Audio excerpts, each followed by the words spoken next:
Hey everybody, welcome back. And the curve card, as we know it, currently in the US, is dead. Well, that was fun. I've always been a little apprehensive of the curve card. It has always been a card that seemed to be a solution in search of a problem because mobile wallets exist, right? If you're concerned about getting the maximum amount of value, why wouldn't you just have your mobile wallet on you? Right? All of your cards are going to be in your mobile wallet, unless it's a card you're an authorized user on, and then there's like extra steps that you have to take. It's why one of the only card I'm an authorized user on isn't in my mobile wallet. But I'm not really worried about that, right?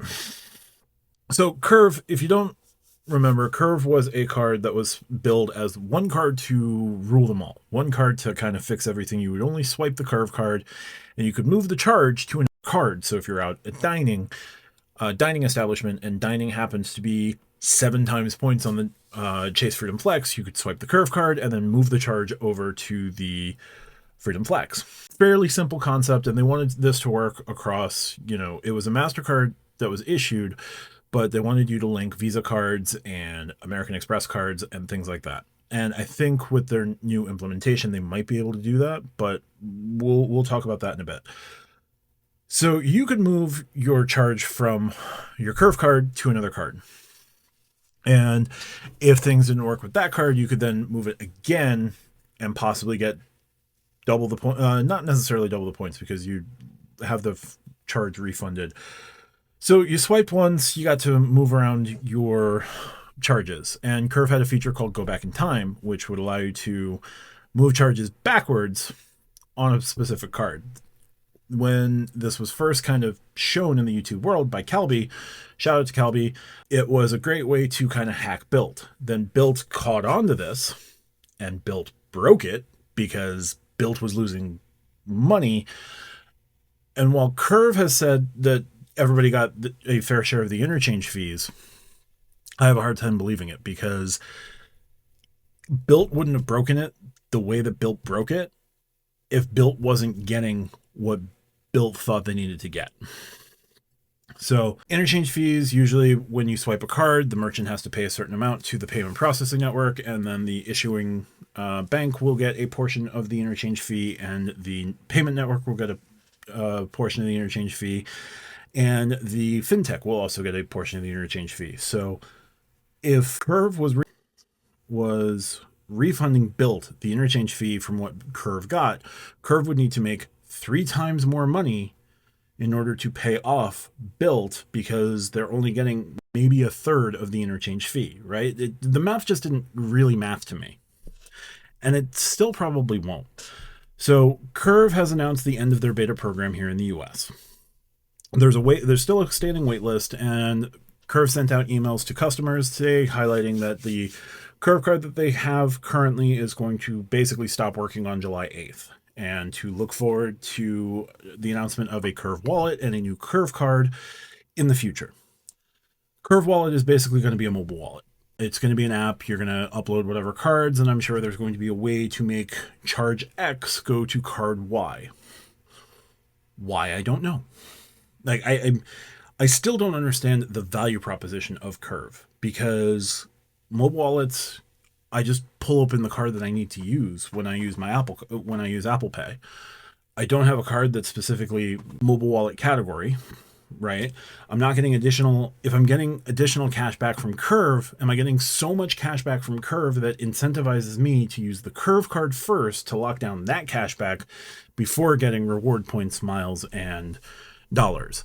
Are they going to do something with Visa cards and American Express cards? Because my assumption when this card was first out there was that Visa and American Express weren't able to come to an agreement with Curve because their terms were going to be onerous on Curve. Like, have they figured that out? If it's just going to be another, go back in time trick, and maybe they're going to try and cheat Built again, like, sure, you could do that. But is it really going to be worth it? Just use your Built card. Your Built wallet allows you to use other cards, and Built will respect that card being used, not take a chunk of the interchange fee, to my understanding, but still give you points. And you're not going to get like a ton of points, but points are points, and they're going to stack eventually. So I'm still not sure what Curve will be doing going forward. It was a weird product when it launched. There was a way to get what appeared to be some seriously epic value, but it's all gone now.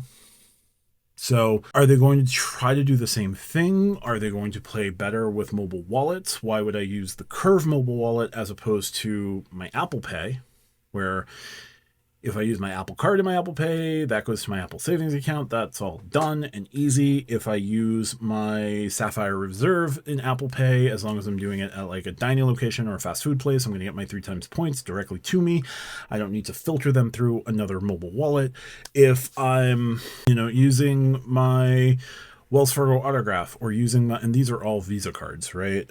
My Saver One or my Signify Cash, right? Am I going to get...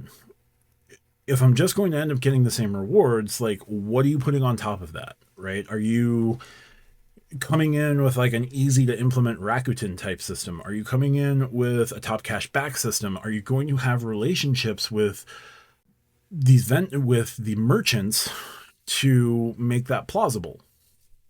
I don't know.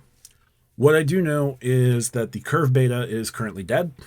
The Curve beta is said to be launching into a Curve card, and apparently Curve has learned the lessons that they need to learn to be successful in the US. I remain ever skeptical, but we'll see.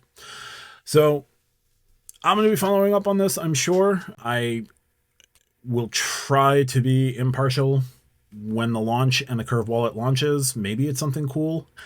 I have significant doubts because the card was promised to be the one card to rule them all in your wallet, and they couldn't even get Visa and American Express on board. So we'll see what happens. If it remains just a MasterCard only type product, it's going to be DOA. If they try to break Built again, I'm sure Built will not take kindly to that. So yeah, we'll see what happens. But that's the biggest story of the day. There were some other tidbits, but increased Amex offers on the Delta cards. Okay, cool. Those just happen to be ending the Wednesday before a Thursday, and American Express usually does changes on a Thursday. So big brain folks were going, ooh, that's when we might see another change. Maybe, who knows? Oman Air and Air France. You can now book Oman Air flights through Air France. Cool. And Choice raised a bunch of preferred hotel prices on points. At the low end, it was an 8,000 point difference, and at the high end now, some properties that were preferred hotels are going up to about 87,000 points a night, or a mid-level Hilton. So that's kind of all I have for the moment. I'm going to come back with another video tonight just about some follow-up and some brain dumping about the Wells Fargo Attune card and the Chasing Cash and what my plans are going to be going forward, because that Attune card has thrown me off significantly. Anyway, for more, be sure to follow, hit subscribe, hit the like button. Talk to you guys soon. Other ways to support me down in the pinned comment below. Thanks as always for watching. Bye for now.